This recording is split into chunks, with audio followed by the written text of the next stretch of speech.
He whakaaturanga toi Māori nā ngā tamatāne o te kura tuarua o Tūranganui a Kiwa i mahi. Hei tā rātou, nā tā rātou waihanga i te whakaaturanga toi nei i pakari ai o rātou pukenga. Anei te pūrongo a Rapaira Tāwhai. Kei tua i te awe kāpara he tana take. Ara koe nei tauira e whakairo ana i o rātou anamata ki mua. I ngā wā, ka heke mai nei, ka mahi au i tēnei māpihe mauria me ki. Ara te whakairo kia hanga i etahi taonga, kia whiwhi moni me ki. Kua waru tau te kura tamatāne o Tūranganui a Kiwa e ako ana i nā paerewa paetae mahi whakairo ki nā tau te kau ki te tekau mātoru, te take he whakahau i nā tikana Māori ki waenga i te kura.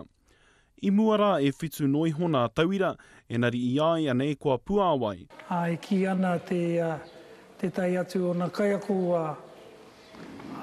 i te tau kei te haramai ko tahi rau, rua te kau nā tauira.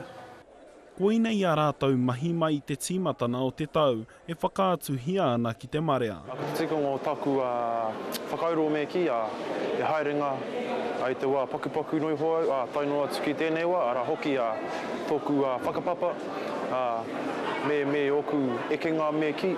Anō hoki ka tū anō i nei taona ki nā tōpito katoa o te taone o Tūrana, Rapaira Tāwhai, Te Karere.